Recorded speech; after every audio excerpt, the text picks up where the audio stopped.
호우 시절로 오세요. 그때 우리가 여기에 있습니다. 1990년대를 호우 시절이라고 저희 멋대로 규정하고 그 시기에 발표된 명작 영화들을 하나하나 해체 및 발굴하는 저희 방송 호우 시절. 오늘은 1999년에 발표된 영화 사상 최고의 문제작 중 하나인 더 매트릭스 1편에 도전해보고 있는데요. 지난번 에피소드에서 저희 조쿠나 셰프님께서 이 매트릭스를 이해하기 위한 예습 성격의 작품으로 애니매트릭스라는 애니메이션을 다뤄주셨어요. 네. 잘 이해하셨는지 모르겠어요. 굉장히 상세하게 그 설명해 주셨기 때문에 요 밑바탕 위에서 이제 진행되는 이 1999년도 매트릭스 줄거리 탐색에 한번 들어가 볼까 합니다.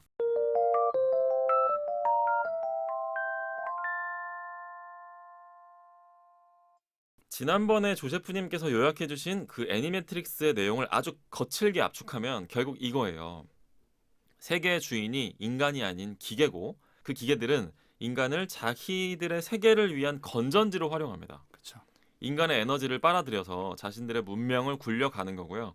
인간들은 기계들이 만들어 놓은 환상을 실제라고 생각하면서 자기들한테 선택권이 있다고 생각하면서 살아가고 있는 거죠. 지금 우리들처럼. 네. 그래서 이 영화 매트릭스를 보면 실제로 기계들이 꾸려가고 있는 시간은 현재 2199년경으로 추정이 되는데 맞아요. 기계가 만들어 놓은 환상 속에서 살고 있는 인간들은 지금이 1999년이라고 생각을 하면서 살고 있는 거예요. 이 영화의 주인공인 네오, 키아누 리브스가 연기한 인물 역시 마찬가지고요. 그렇죠. 현실 속에서 이 네오의 이름은 토마스 앤더슨이고요. 우리 이 미스터 앤더슨은 대단히 유능한 컴퓨터 프로그래머입니다. 그래서 낮에는 평범한 회사원으로 살아가는데 밤이 되면 이제 네오라는 이름으로 컴퓨터 해킹을 해요. 마치 낮에는 그 조 XX였었던 우리 셰프님이 이 특정 시점이 되면 녹음 시간이 되면 조쿠나가 되는 것처럼 이 부캐를 가지고 이제 컴퓨터 해커로서 밤 생활을 하고 살아가는 건데 그러네. 그러면서 한편으로 이 세계는 뭔가 이상해. 기억이 삭제되는 것 같기도 하고 인간이 아니라 다른 주인이 따로 존재하는 것 같다는 묘한 느낌을 가지고 하루하루를 살아가는 거예요. 음. 그러던 어느 날 이 토머스 앤더슨 혹은 이 네오의 앞에 일군의 묘한 집단이 나타납니다. 이 로렌스 피시번이라는 배우가 연기한 모피어스라는 캐릭터를 주축으로 여성 캐릭터인 트리니티, 삼위일체라는 뜻이죠. 네. 트리니티를 비롯해서 이 선글라스를 되게 좀 좋아하는 이 일군의 집단이 나타나서 네오한테 자꾸 깨어나라고 말을 해요. 각성시키려고 해. 되게 써니 같다 설명이. 영화 써니 같다. 아 그래요? 이 사람들의 주장은 그겁니다. 네오, 지금 네가 보고 있는 게 정말 현실 같아? 현실이 꿈 같다는 생각, 허상 같다는 생각 해본 적 없어? 라는 얘기. 모피어스의 주장은 우리가 살고 있는 현실이 거대한 하나의 설계, 그러니까 매트릭스의 일부라는 결론으로 연결되고요. 결국 모피어스는 그 유명한 빨간 약과 파란 약 중 하나를 선택하길 요구합니다. 파란 약을 먹으면 지금까지 살던 대로 매트릭스 안에서 뭔가 좀 이상하다는 느낌을 가지고 살아가면 되지만 빨간 약을 먹으면 매트릭스에서 깨어나서 실제 현실로 갈 수 있게 되는 거죠. 멋지지만 가짜인 세계와 시궁창 같지만 진짜인 세계, 이 둘 중에서 네오는 사실 영화 안에서 보면 그렇게 별로 어렵지 않게 많은 고민을 하지 않고 빨간 약을 선택해서 매트릭스에서 깨어나는 길을 택합니다. 그리고 가짜 세계와 진짜 세계를 넘나들면서 기계들의 세상에 균열을 내고 그들이 설계한 이 음산한 세계를 전복시킬 수 있는 유일한 구원자, 즉 더 원의 길을 가게 되죠. 음. 물론 이 모피어스 팀원들 중에는 배신자가 또 있어요. 마치 성경에서 12제자 중에 한 명이 배신을 하는 거랑 비슷합니다. 네. 네오와 이 친구들의 작전은 평탄하게만 굴러가지는 않고요. 영화 마지막에 결국 네오는 사망하게 됩니다. 하지만 매트릭스 안에서는 죽음조차도 하나의 허상일 뿐이기 때문에 결국 이 죽음을 깨고 부활하는 과정을 통해서 매트릭스로 설계된 이 세상을 하나의 수식, 그러니까 복잡한 코드의 집합으로 이 매트릭스 포스터에 보면 이렇게 보이는 막 이렇게 초록색 글자들의 그 그쵸. 집합으로 볼 수 있는 일종의 통찰력이랄까요? 그런 눈을 갖게 돼요. 결국에는 메시아와 같은 전지전능한 파워를 이 네오가 가지고 희망차게 하늘을 날아오르면서 매트릭스 3부작 중에 첫 편, 더 매트릭스의 내용이 끝을 맺게 됩니다.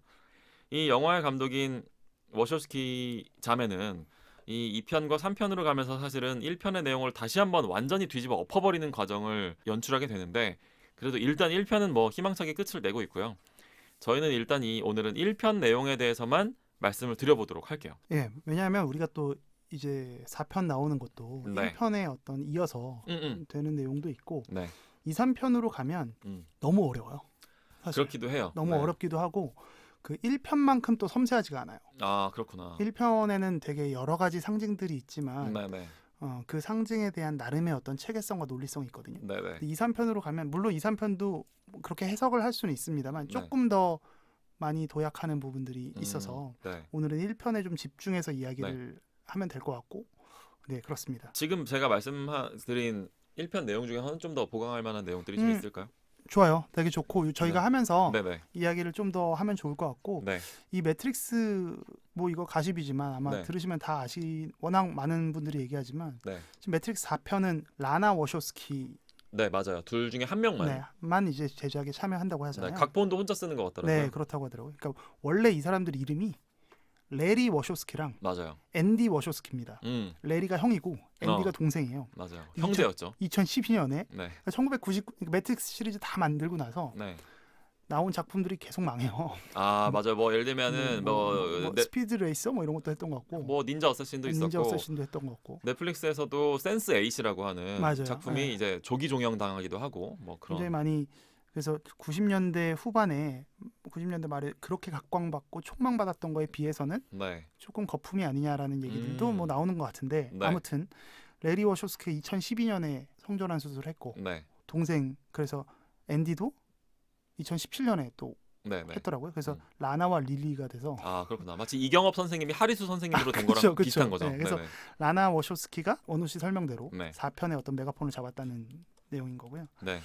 이 영화에 대해서 조금 더 뭐 그냥 배경에 대해서 이야기를 하면 저도 몰랐는데 네. 이번에 그 준비하다가 아주 중요하지 않은 내용이니까 말씀드릴게요. 네네. 이 영화를 처음에 할 때 그 이 두 형제가 제작사에 네. 어떤 시나리오를 내고 나서 한 네. 8천만 불 정도의 제작비를 요구했대요. 처음에. 네, 실제로 이 영화 이제 찾아보니까 6,500만 불 정도 제작비가 소요됐더라고요. 네. 네네.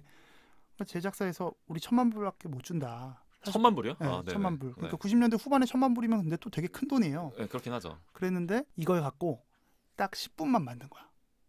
처음에 10분 어디까지냐면 그 등장하는 씬에서 처음에 트리니티가 네. 학다리로 맞아요. 공격하는 거 있잖아요. 맞아요. 거기까지 한 10분 정도 되거든요. 그 씬까지만 만들어서 보여준 거예요. 보내주니까 오케이 투자하겠다. 그래서 오. 그러니까 그것만으로도 이미 너무 네네. 투자 가치가 높다라는 생각을 할 정도로 되게 천재적으로 잘 만든 거고 네. 이 영화에서 그 원화평이라는 무술 감독이 아, 합니다. 홍콩 영화에서 원래 그렇죠. 활동하시던 분이. 네. 이분이 이제 취권 감독이었을 거예요. 아, 그렇구나. 네. 근데 이분이 처음에 섭외가 들어가니까 네. 안 하고 싶어 했대요, 별로. 그래서 이렇게 저렇게 거절하고 막 네. 뭐 돈도 많이 달라고 하는데 돈도 다 맞춰주고 달란 대로 다 주고. 네. 또 자기 거절하기엔 너무나 많은 돈이었다. 자기 크루들 있잖아요. 네네. 자기 크루들 다 데리고 간다고 하고 또 내가 원하는 대로 무술 다 찍어야 된다고 하니까 그게 바라던 바다. 해가지고 전권을 다 위임했고 무술에 있어서 많은. 그렇죠. 네. 그래서 할리우드 액션의 기존 문법이랑 매우 달라지는. 맞아요. 네. 네네. 뭐 우리 동양에서 보던 그런 막 화려한 홍콩 영화의 그런 맞아요. 액션 같은 게 여기서 막 등장을 하잖아요. 맞아요. 그게 이제 그 원화평의 솜씨라고 하더라고요.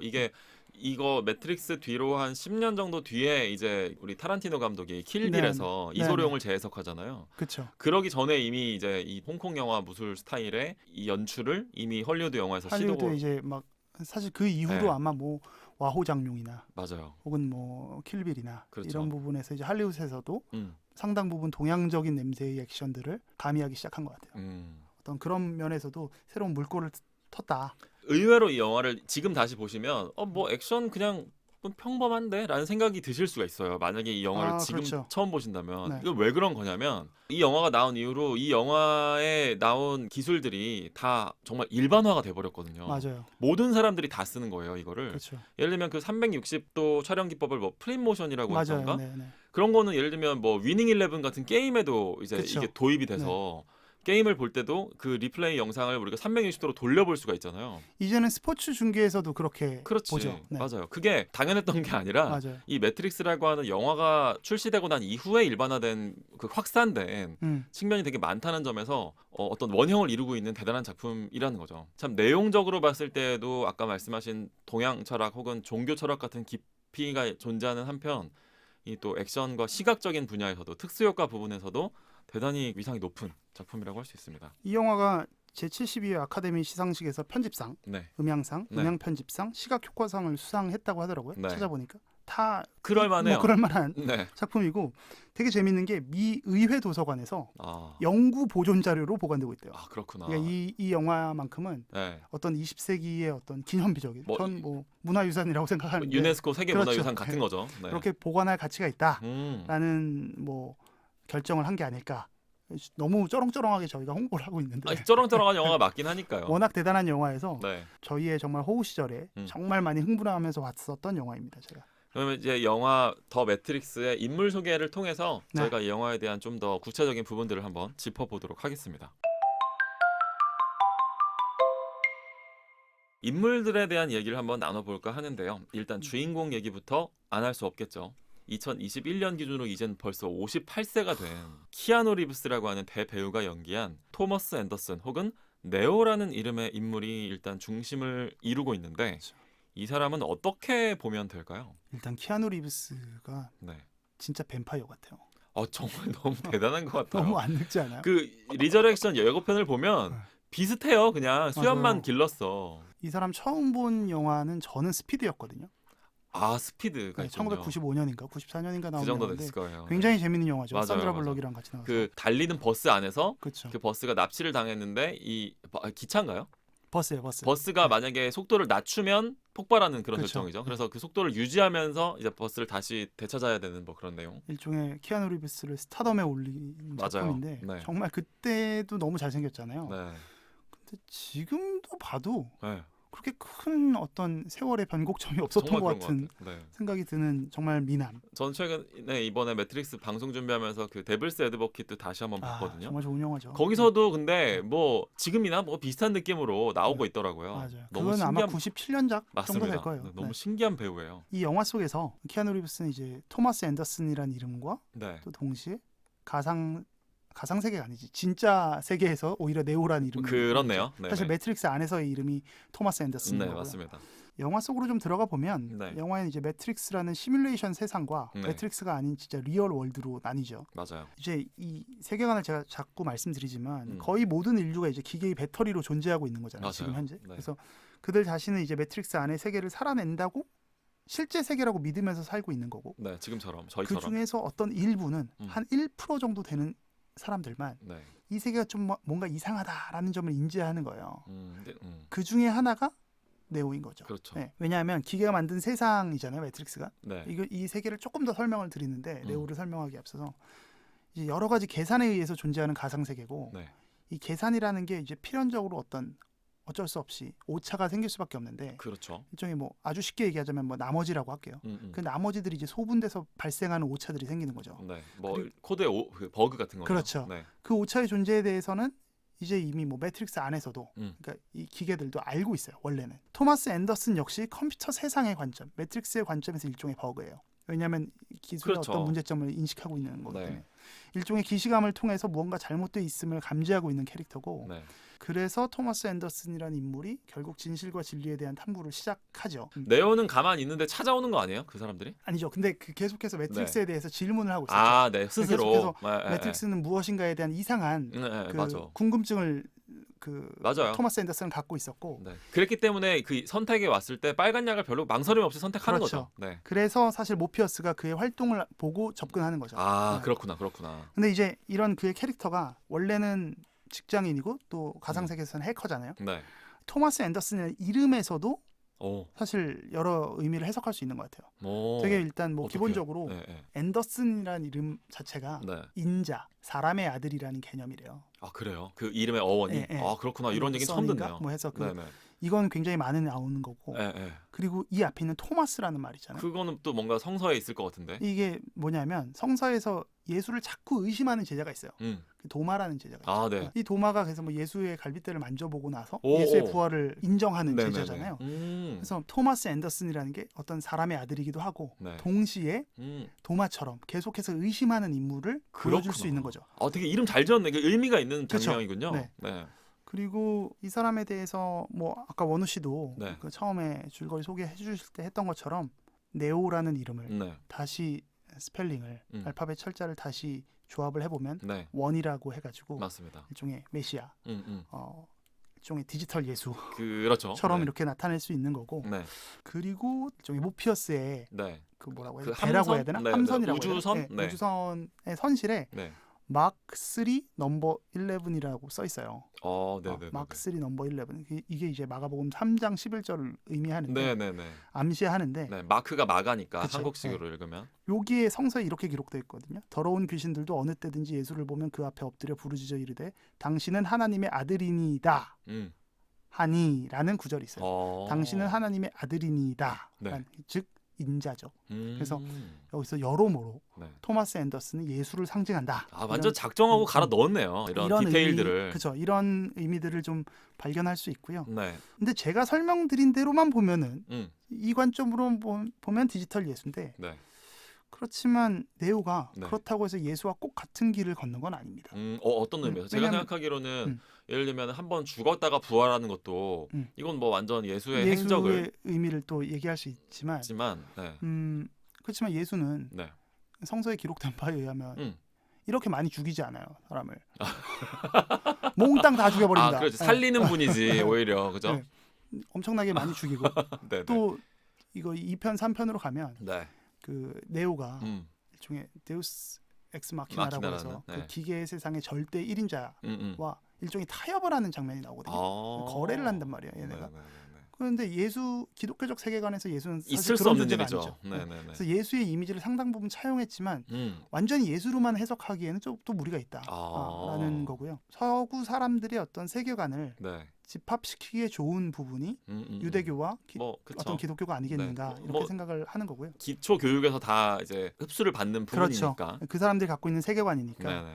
결국은 네오는 어떤 구도자 혹은 초인적인 힘을 낼 수 있는 인물로도 해석이 가능한 거예요. 그렇죠. 꼭 예수라고 딱 특정 짓지 않아도. 네. 네오를 통해서 우리가 알 수 있는 거는 어떻게 보면 그리스 시대의 소크라테스에 비유하는 사람도 있고 또 혹은 플라톤이 주장했던 철인이 될 수도 있고. 그렇겠네요. 또 이제 저는 뭐 어떤 니체 철학에서 나왔던 어떤 완성형 초인이죠. 네네. 위버맨시. 위버맨시 같은 존재도 좀 떠올랐었거든요. 네네. 결국 제가 좀 말씀드리고 싶은 거는 네오라는 인물을 통해서 보여주는 거는 토마스 앤더슨, 그러니까 끊임없는 의심을 통해서 네. 진짜 세계에 마주하라는 거를 이제 네오라는 인물은 계속해서 보여주는 거죠.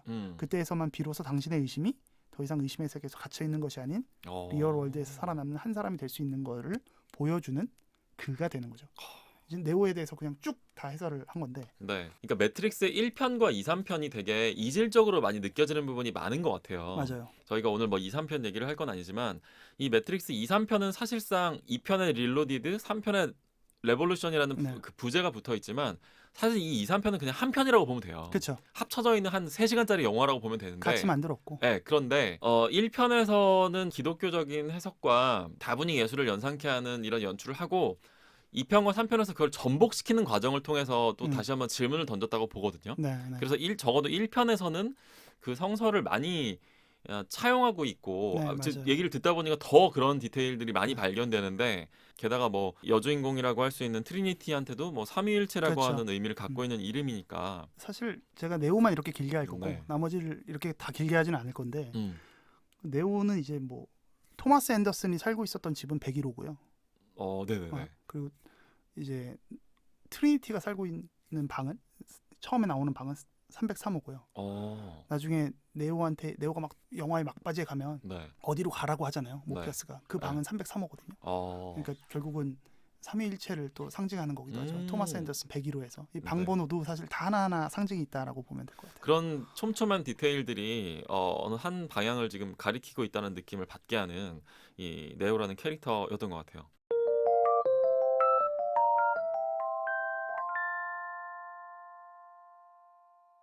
그럼 저희가 이 영화의 중심 인물인 네오에 대해서는 자세하게 알아봤고 뭐 사실 실질적인 이 팀의 리더라고 할 수 있는 사람은 모피어스라고 하는 그렇죠. 그 인물인데 이 인물도 뭐 좀 살펴볼 수 있는 여지가 있을까요? 네부카드네자르라는 느부갓네살. 네.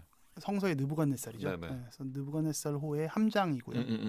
그리고 이 매트릭스 1편에서는 굉장히 멋있게 나와요.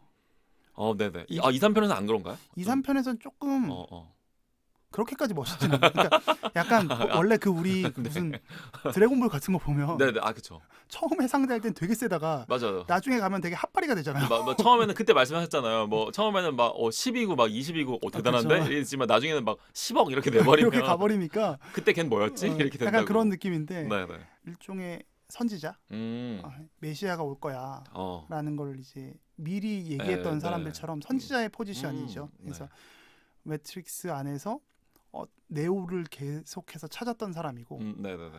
그러니까 더 맨을 찾았었던 사람이고, 네네네. 그리고 그걸 이제 네오라고 확신하고 네오에 대한 어떤 믿음을 갖고 있는 사람. 네. 그리고 어떻게든지 인류를 다시 한번 이 기계 세상을 전복시키고자 하는 네. 자유 의지가 매우 강한 사람이고, 그렇게 그렇게 해서 일종의 어떻게 보면 독립군이라고 좀 할 수도 그렇죠. 있어요. 뭐 레지스탕스 같은. 예, 그래서 독립군으로서 이제 여러 사람들을 섭외해 나가는 인물이죠. 성서에서도 보면 예수님이 나타나기 전에 그 예수님의 등장을 예견하고 그 길을 예비하는 세례 요한이라는 존재가 있잖아요. 맞아요. 그 뭐 예를 들면 뭐 누가복음이었나요? 이렇게 네. 그 세례 요한의 예언으로 시작하는 네, 성서도 네, 있었던 네, 걸로 알고 있는데 뭐 그런 포지션 정도로 생각하면 될까요? 그러니까 세례 요한으로 비교할 수도 있고, 네. 그냥 선지자 정도로 할 수도 있고. 네. 어쨌든 근데 저도 사실 상당히 세례 요한적인 부분이 많다라고 보는 게, 네. 매트릭스에서 네오와 모피어스가 만났다가 네. 그 빨간 약을 먹고 나서 네오가 그 고치 안에서 이렇게 탈출을 하는 장면이 나오잖아요. 그리고 나서 다시 네부카드네자르가 네자르호에서 이제 실제 네오를 구출해서 그 있는 장면이 마치 꼭 세례를 주는 것 같은 장면도 보이거든요. 네, 그 침례교에서 그쵸. 이렇게 물에 네. 한번 빠뜨렸다 그렇죠. 던지는. 그냥 그런 느낌을 했을 때 세례 요한이 어떤 마치 세례를 주는 것처럼 일종의 그러니까 그렇지. 그런 세례 요한적인 부분으로 해석해도 될 것 같고, 모피어스라는 사람이 이제 꿈을 꾸는 사람인가? 뭐 원래 그 이름의 뜻이요? 네, 뭐 그렇대요. 네. 네네네. 뭐 그런 면에서 보면 뭐 다분히 세례 요한을 염두에 두고 만든 게 아니냐. 근데 또 이제 세례 요한을 이제 오라클에다 비유하는 쪽도 있어요. 아 그래요? 네. 오라클도 계속해서 예언을 하니까. 그렇네. 맞네. 그래서 그 두 가지 정도가 있는데 뭐 꼭 대응할 필요는 없으니까. 네. 그다음에 이 영화에서 이제 그러면 여주인공 역할이라고 할 수 있는 물론 네오에 비하는 비중이 뭐 조연급이라고도 볼 수 있겠지만 이 여자 캐릭터 트리니티, 삼위일체라는 뜻이기도 한데 이 인물은 어떻게 보면 될까요? 한번 이렇게 죽었던 네오를 깨우는 인물이기도 한데. 전 처음에 90년대 이 영화를 보면서 전형적인 미녀가 아닌데도 불구하고 이렇게까지 매력적일 수 있구나라는 생각을 사실 했었어요. 저희가 늘 심은하나 이영애에 되게 열광했었잖아요. 그렇죠.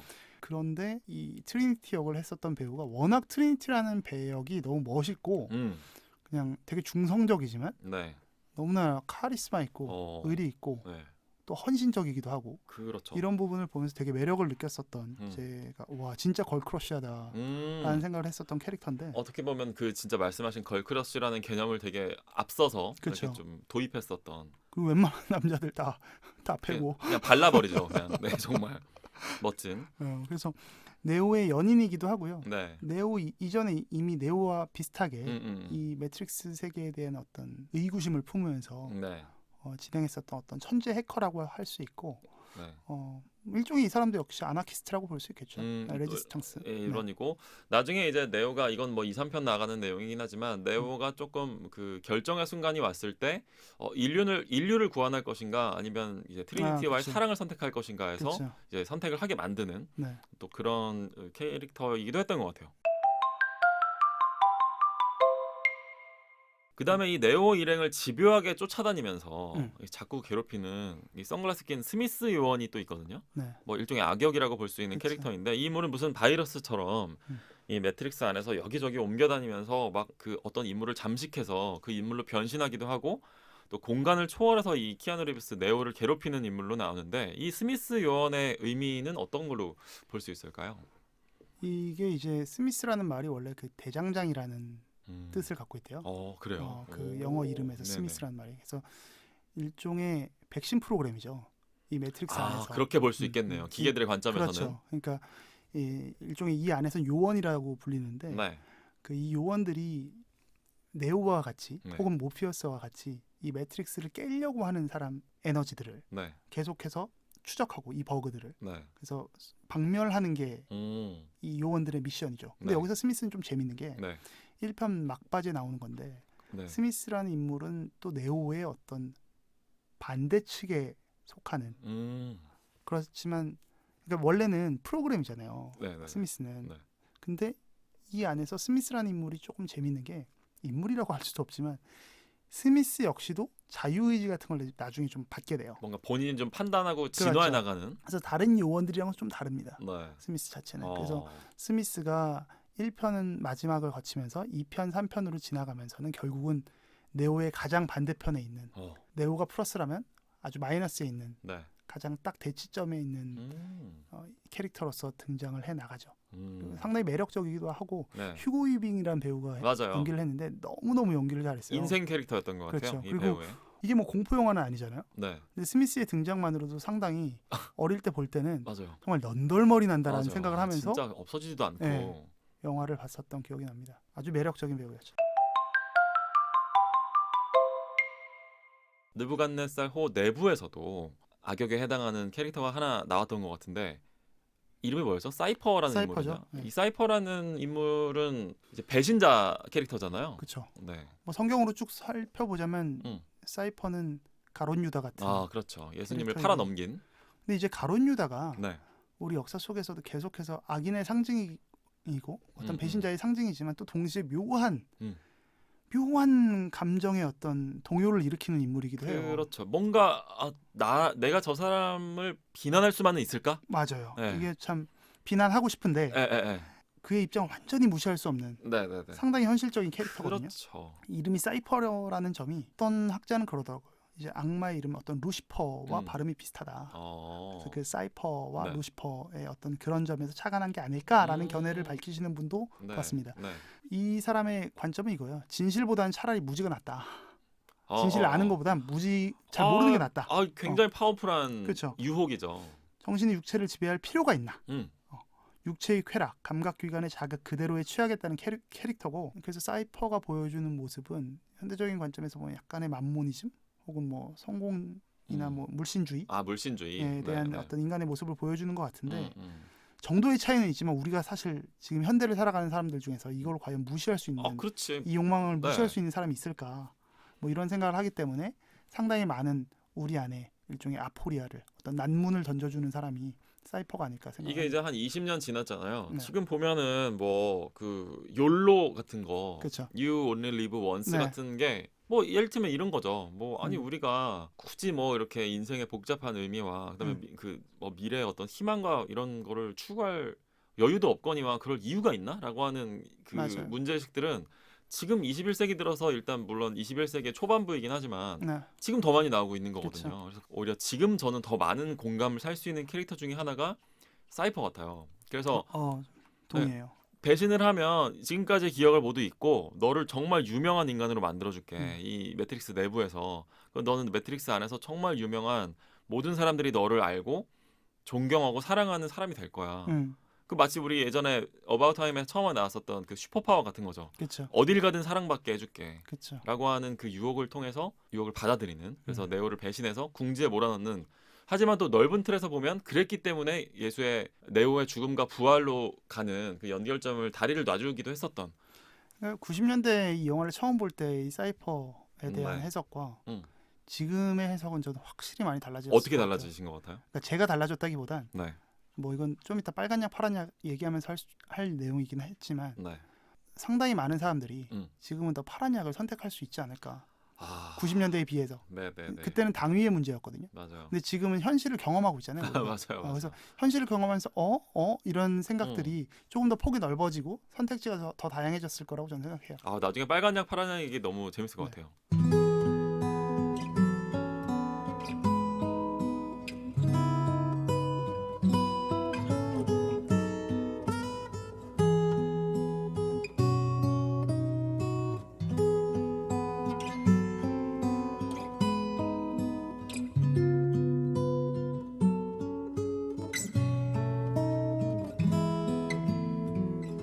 우리의 호우 시절.